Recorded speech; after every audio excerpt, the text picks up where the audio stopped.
గారు.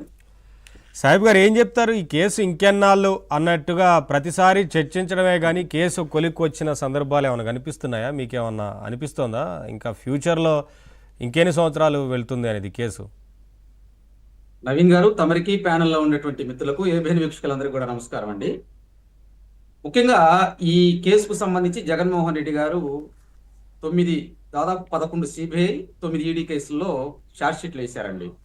తర్వాత ఏంటంటే పుష్కర కాలంగా ఈ కేసులు ముందరకు వెళ్తల్లా. అవకాశం వచ్చినప్పుడల్లా జగన్మోహన్ రెడ్డి గారు ఆ ఛార్జ్ షీట్లకి ఇంకొక ఛార్జ్ షీట్ వేయటం ఇవన్నీ జరుగుతూ ఉన్నాయి. ట్రయల్స్ రాకుండా చేస్తూ ఉన్నారు. దీనిలో ప్రధానంగా ఏంటంటే న్యాయపరమైనటువంటి, నైతిక పరమైన, రాజకీయ పరమైన, వ్యవస్థాగత పరమైనటువంటి అంశాలు కూడుకొని ఉండేయండి. మీరు చూడొచ్చు, ప్రతిసారి కూడా దీనికి సంబంధించి రీల్ లాగా తిరుగుతూ ఉంటుంది. ఇది ఈయన డిశ్చార్జ్ సమ్మరీ చేసినప్పుడల్లా కూడా రీల్స్ మెల్లిగా తిరుగుతుంది.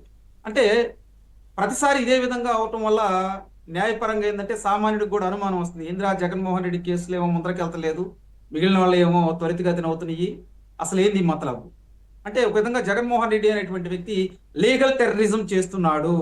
ఇది చాలా వ్యాలిడ్ పాయింట్ అండి. లీగల్ టెర్రరిజం చేస్తున్నాడు అతను.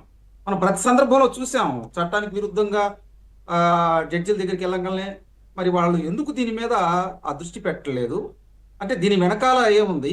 ఇప్పటికి 130 సార్లు అండి ఈయన డిశ్చార్జ్ సమ్మరీ చేసింది. దానికి పిటిషన్లు కానీ ఇవన్నీ కానీ అటాచ్ చేసింది. దీనిలో ఏమవుతుందంటే ఈ 130 సార్లు కూడా మరి లాయర్లను పెట్టుకుని వాళ్ళ ద్వారా లీగల్ టెర్మినాలజీలో నడుపుకుంటూ వస్తున్నాడు. అంటే లీగల్లో లొసుగులు ఉంటుంది. ఆ లొసుగుల్ని అడ్డం పెట్టుకొని ఈ పిటిషన్లు వేస్తా ప్రతిసారి పిటిషన్ వేయటమే. ఏదైనా డిశ్చార్జ్ సమ్మరీ ఒకటి ఎంక్లోజ్ చేస్తున్నారు అనగానే మళ్ళీ ఇంకో పిటిషన్ వేయటం. ఈ విధంగా కాలయాపన చేసుకుంటూ రావటం వల్ల ఇక్కడ ఈ వాయిదాల ప్లాన్ అనే దాంట్లో జగన్మోహన్ రెడ్డి సక్సెస్ సాధించాడు. కాబట్టే 12 సంవత్సరాల నుంచి ఆ కేసు మీద బయట ఉన్నాడండి. దీంతో పాటు డిశ్చార్జ్ పిటిషన్స్ లో మాయాజాలం కూడా కొంత ఉంది.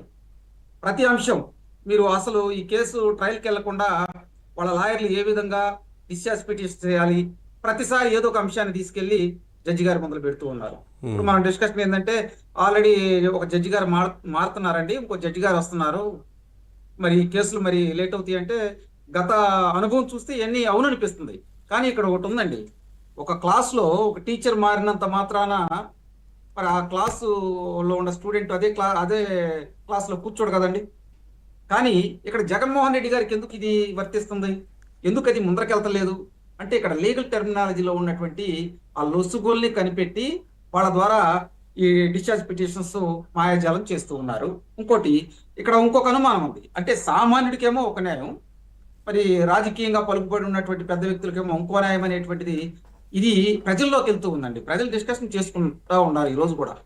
ఏంటండి ఈ విధంగా ఉంది, జగన్మోహన్ రెడ్డి కేసులు ఏమో అసలు ఆ విధంగా ఉన్నాయి. పుష్కర కాలం నుంచి సామాన్యుడు ఏదైనా తప్పు చేస్తే వెంటనే వాడి మీద కేసులు బనాయిస్తున్నారు, వాడిని చట్టరీత్యా లోనేస్తున్నారు, వీళ్ళకి కేసులు వర్తించవని. ఇంకొక అంశం కూడా ఉంది ఇక్కడ. సుప్రీంకోర్టు మార్గదర్శకాలు ఉన్నాయండి. ఎవరైనా కానీ ప్రజాప్రతినిధులు, ఎంపీలు కావచ్చు, ఎమ్మెల్యేలు కావచ్చు, ఇటువంటి కేసుల్లో వాళ్ళు ఆరోపణలు ఎదుర్కొంటుంటే వాళ్ళని 1 year లోపల విచారించి వాళ్ళ మీద చాలా స్పష్టంగా ఉన్నాయి ఆ గైడ్ లైన్స్. ప్రజాప్రతినిధులకి సంబంధించిన కేసులు త్వరితగతిన విచారణ చేయాలని, కానీ ఎక్కడ ముందు పోవట్లేదుగా. మరి నేను అనేది సుప్రీంకోర్టు గైడ్ లైన్స్ ఉన్నాయి, హైకోర్టు గైడ్ లైన్స్ ఉన్నాయి. సుప్రీంకోర్టు కూడా చాలా కేసుల్లో కొంతమంది ప్రజాప్రతినిధులు లోనేశారు, వాళ్ళ మీద శిక్షలు ఖరారు చేశారు, ఇవన్నీ చూసాం. కానీ ఇక్కడ వేగవంతంగా ఎందుకు జరగట్లేదు? ఆ లాయర్లు, జగన్మోహన్ రెడ్డి గారి తరపున ఉన్నటువంటి లాయర్లు ఎప్పటికప్పుడు చట్టంలో ఉన్నటువంటి లొసుకులు తీసుకెళ్లి ఇతన్ని రక్షిస్తున్నారనే మాట వాస్తవం. దీంట్లో ఏంటంటే ఫైనాన్షియల్ గా క్రిమినల్స్ కి సంబంధించినటువంటి అంశాలు కూడా కోర్టులు బహుశా సీరియస్ గా తీసుకోవట్లేదా అంటే కొన్ని కేసుల్లో తీసుకున్నాయి. మరి జగన్మోహన్ రెడ్డి గారి కేసులోనే ఎందుకు తీసుకోవట్లేదు? ఇది $1 million ప్రశ్న అండి. నేను ఎందుకు అంటున్నానంటే ఇది సామాన్యుడికి లేవనెత్తేటువంటి అంశం. దీంతో పాటు జగన్మోహన్ రెడ్డి నిజంగా నిర్దోషి అయితే వెళ్ళి ట్రయల్స్కి వెళ్ళాలి, కోర్టులో నుంచోవాలి, ఆ బోన్లో నుంచొని ఆయా విచారణ ఎదుర్కొంటానని చెప్పొచ్చు. వాళ్ళందరూ అంటా ఉంటారు కదా, మా అన్న పులి, మరి మాట తప్పడు మడమ తిప్పడు, ఏ మాట అయినా అంటే ఆ మాట కట్టుబడి ఉంటాడు. మరి ఎందుకు జగన్మోహన్ రెడ్డి భయపడుతున్నాడు? జగన్మోహన్ రెడ్డి బోన్లోకి వెళ్తే ఖచ్చితంగా వాస్తవాలు బయటకు వస్తాయి, ఖచ్చితంగా శిక్ష వచ్చింది. ముందర అసలు ఆయన బోన్లోకి తీసుకెళ్ళడమే చాలా కష్టంగా ఉంది కదండి. అంటే లీగల్ టెర్మినాలజీలో లీగల్ టెర్రరిజం చేస్తా ఏదో ఒక అడ్డంకులతో బయట ఉంటున్నాడు కదా. నేను పదే పదే చెబుతున్నా, పుష్కర కాలం నుంచి ఏ విధంగా బయట ఉంటాడు అంటే ఇక్కడ వ్యవస్థల్లో ఉన్నటువంటి మరి విచారణ ఈ- ఇప్పుడు మీకు సిబిఐ అంత ఆలస్యం ఎందుకు అవుతుంది అనేది కొన్ని కేసుల్లో ఎప్పటి నుంచో ఈ ఆరోపణలు ఎదుర్కొంటా ఉంది సిబిఐ కూడా. ఏమండి, వివేకానంద రెడ్డి గారి హత్య కేసు భారతదేశంలో- గురించి కూడా అదే కదా ఏమండి, ఆరోపణలు, కాదు, ఎందుకు ఇంత ఆలస్యం అవుతుందని. నవీన్ గారు ఇక్కడ గమనించాల్సినటువంటి అంశం ఒకటి ఉందండి. ఉమ్, భారతదేశంలో ఏ వ్యక్తి కూడా ఇంత అవినీతి చేసి 43,000 కోట్ల అవినీతి చేసినటువంటి వ్యక్తి 12 సంవత్సరాల నుంచి బయట ట్రయల్స్ దగ్గర దాకా వెళ్లకుండా ఎవరు లేరండి. ఇతనే ఫస్ట్. డిశ్చార్జ్ పిటిషన్లోనే ఇంకా వేస్తూ 130 డిశ్చార్జ్ పిటిషన్లు వేశారండి. అంటే జడ్జి మారినప్పుడల్లా కూడా ఇన్ని ఇష్యూలు చేస్తే ఎట్లా? నేను అనేది ఇది లీగల్ టెర్మినాలజీలో చాలా వాల్యూడ్ పాయింట్ అండి. దాని తర్వాత అతను నిర్దోషి అయితే అతను ఎందుకు భయపడాలి, ఎందుకు చేయాలి, ఎన్ని అంశాలు ఉన్నాయండి ఇక్కడ. ఎందుకంటే ఇక్కడ మన దగ్గర లాయర్లు ఉన్నారు, వాళ్ళు కూడా కొన్ని అంశాలు మాకు అర్థం కావట్లేదు అంటున్నారు. ఎందుకు ఇక్కడ వ్యవస్థలో ఏమైనా లోపాలు ఉన్నాయా? లేదు, జగన్మోహన్ రెడ్డి ఒక ప్రత్యేకమైనటువంటి వ్యవస్థ నెలకొల్పాడా?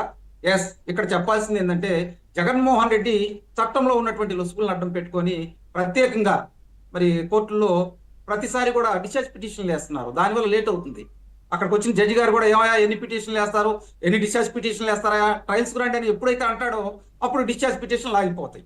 అవి ఆగిపోయినప్పుడు మాత్రమే జగన్మోహన్ రెడ్డి మీద క్విట్ ప్రోకో కేసులు, ఎస్ ఈ టెర్మినాలజీలో నువ్వు తప్పు చేసావు ఒకసారి మనం ఈ విషయం గురించి తెలుసుకుందాం సాహిబ్ గారు, ఒక్క నిమిషం.